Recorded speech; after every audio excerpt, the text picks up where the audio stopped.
Couple quick tips when it comes down to abs. If you somebody that's going to train abs, like I told y'all, 4 or 5 times a week, keep it simple. 3 to 4 ab exercises is going to be more than enough. Sometimes you can break it down into 2 sets. Sometimes you can break it down into 3 sets. What I like to do if I do 2 sets is I like to do 30 reps. That's just me. If I break it down between 3, I like to do 15. Keep it anywhere between 15 to 25. But you don't need to have a full core day. If you feel like you need more core strength, then by all means, add a day, but still keep it relative to between 3 to 4 exercises. You don't need 8, 9, 10 core exercises to be able to develop your abs. Because always remember, in order to develop a solid core, a lot of that plays a huge role in reducing the body fat. So if you somebody that got 30% body fat, 20% body fat, shit, even 18% body fat, do understand the reason why you can't see your abs or have them defined as you want, even if you train in core 5, 6 times a week, it's because your body fat percentage is too high. So we gotta reduce the body fat. So check this out, we're gonna actually do this. I've never done these before. That's why I say when you go to different gyms, y'all hear me say this 1,000 times, you're gonna hear me keep saying this. When you go to different gyms, make sure you utilize the equipment that you don't have access to. But instead of actually working hamstrings, we're gonna start off with abs. And I know y'all get tired of a lot of these boring ass ab workouts, so I'm gonna help step it up for you. So we're gonna start off with this, and we're gonna get busy. Oh, two, one thing I'm learning is when you do sit-ups and when you do ab work, right, this is more difficult than this. So if you want a little bit more difficulty, throw these in.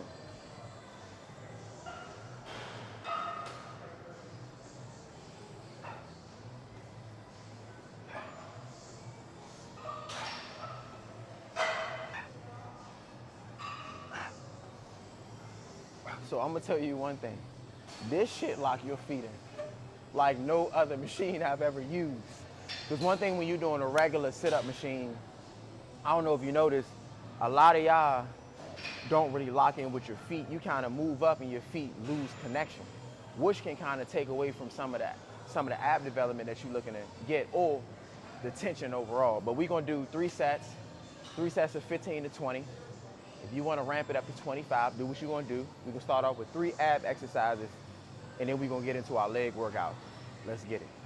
Oh, and do understand too, for those who do have a lot of lower back pain, your lower back pain may be coming from lack of core strength.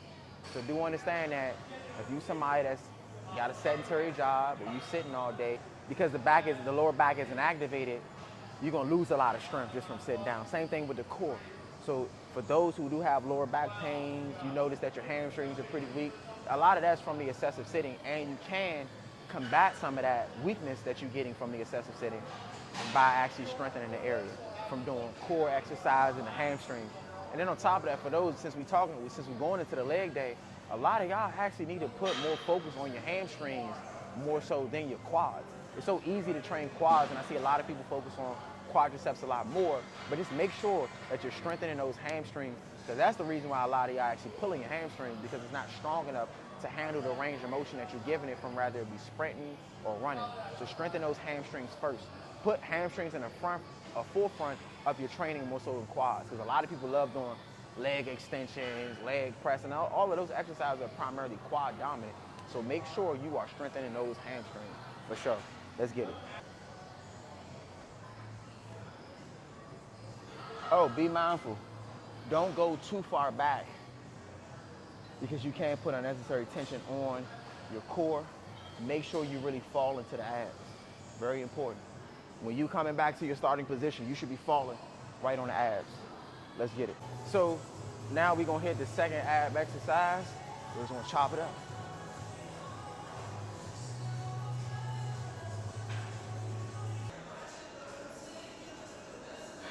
We're gonna do an easy 30 on this. So I'm gonna be real with y'all. I'm not really using this for abs itself.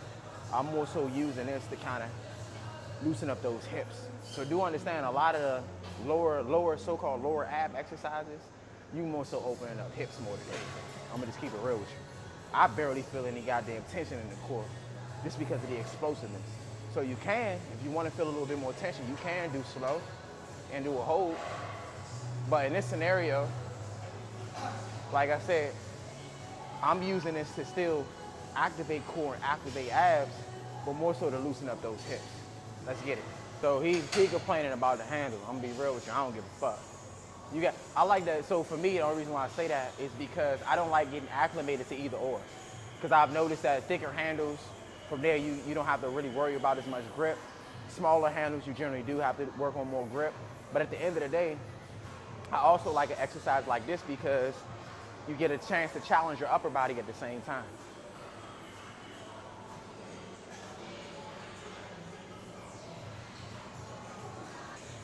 Nice and easy. So we're doing, like I said, we're doing 30 total of these. Like I said, you're not going to really feel too much in the abs, but you're going to feel those hips warm up and loosen up. But then, like I said, remember, you can use this as an opportunity to be able to get better grip strength. Those thinner bars gonna make you work harder.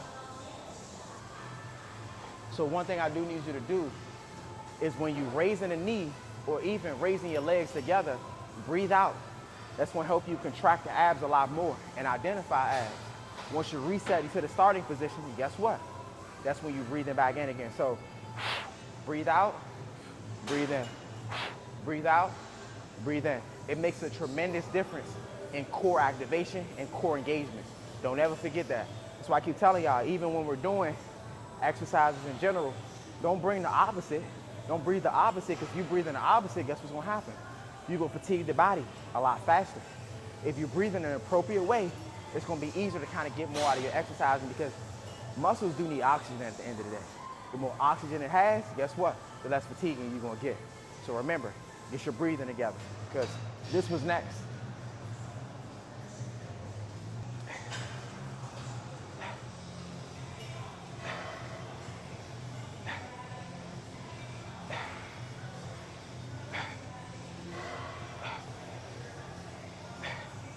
So for everybody that be talking shit about me going fast and going slow, once again, I switch it up. I'm not always doing fast pace or explosive pace. For the one that you seen me do fast before, I think it was like 4 or 5 videos ago, I always try to get people to understand, I personally get a better contraction at the top of my abs, because sometimes even when you use motion, not necessarily you using motion to disconnect with the muscle, you can still use some of the motion to get a little bit more range. And that's the difference. I can go a little bit higher with my feet to get a better contraction with a little bit of motion. I can't do the same thing when I'm just doing it with whatever strength that I have. So do be mindful. There's 2 ways to do it. Like I said, I like to mix and match between fast and slow to be able to get what I want. I ain't feeling it until you said something. I ain't even gonna lie to you on that. Yeah, it's because I. But one thing I will say is, grip the shit out the bar. Just grip the bar even more at that point.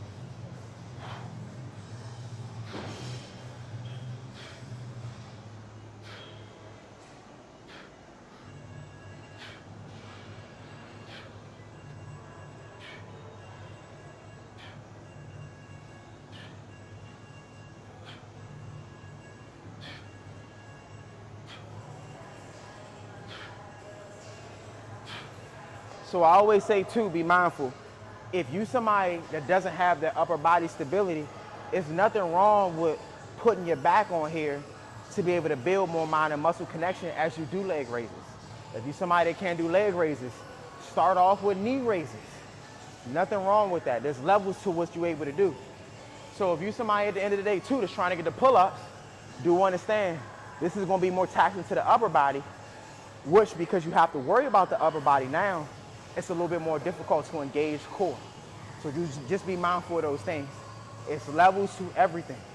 If you somebody that can identify with core a little bit more, just by doing leg raises with your back on the pad, that's cool. But just know that's beginner shit. I just want to be very clear. If you can't connect with your abs doing this motion here, or doing this motion here, just understand, it's more so because you aren't able to stabilize with ease in those other areas. So you got to focus more on your hands giving out, your upper body giving out on both of those motions. So like I said, take a step back and put your back on that damn pad. Ain't nothing wrong with that. We all started somewhere. When you're doing the leg raises, you don't want to throw your feet too far back like this, where you're engaging glutes And on top of that, you're putting unnecessary tension on the lower back. Once we drop those legs back to the starting position, remember, you want to catch on the core. You want to get that stability right in the core. When you bringing it back, all the way back like this, now we hitting glutes, now we hitting lower back.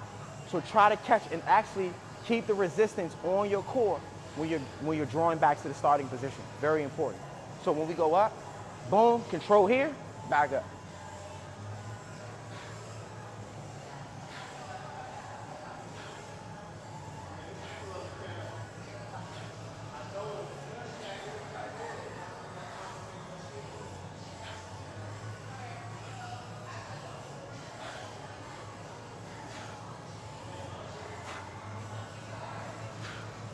And I will admit, if your lower back is tight, ooh, it's gonna kill you on this motherfucker. So just make sure you got that lower back flexion that you need before you start doing this and you properly warm up. That's another reason why we did the exercise we did before this, because it activated the hamstrings, activated the lower back. That's when we made the transition to this, and it's 1, 2, 3.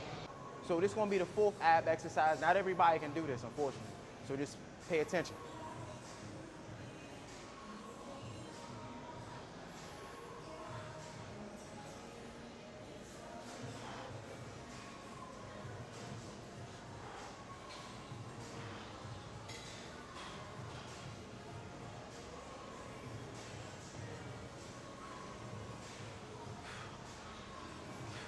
I'm gonna tell you one thing. If you got shitty upper body strength, this joint gonna tax you right here, for sure. So make sure if you did chest the day before or shoulders the day before, I don't recommend doing this ab workout. We're gonna do a quick 3 sets of 15, then we're gonna actually go into the legs. Man, at the end of the day, you gotta do shit that's gonna get you right.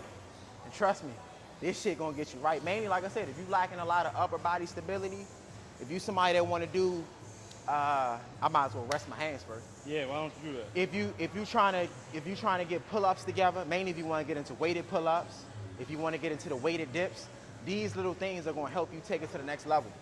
Trust me when I say this, because if your upper body, your hand grip, your shoulder stability ain't together, you're going to suffer through these exercises.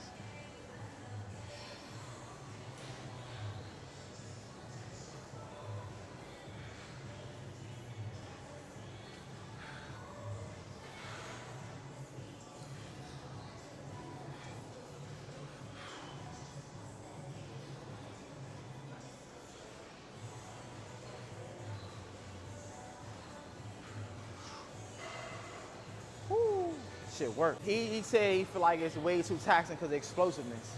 So with this particular motion, when you raising the hips in the air, you have to be explosive. There's no way around that. But what you want to do is try your best to slow it down when you getting back to the starting position. That's going to be important. So once you explode, like I said, you're going to need to explode. This right here, you're going to need explosion, but you need to try to control as much as you can down to the starting position again. Dude, don't get me wrong. Like I said, shoulders going to get cooked. Ain't no way around that. But if you're being more explosive to the starting position, then remember, instead of keeping the resistance in the core, now we transfer a lot of that resistance to the shoulders. So just be mindful of that. Easy 15.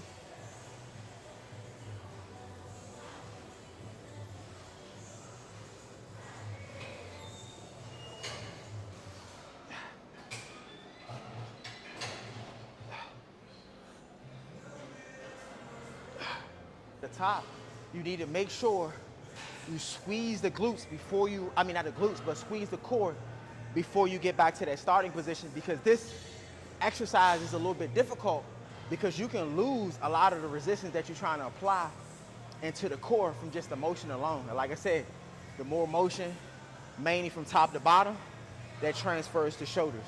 So if you're somebody that's not able to actually activate the core, I recommend skipping this exercise altogether, or it could be a point you might be doing a little too many reps. You can keep it within that 3 to 10 rep range, 3 sets to 10 rep range. You'll see a big difference.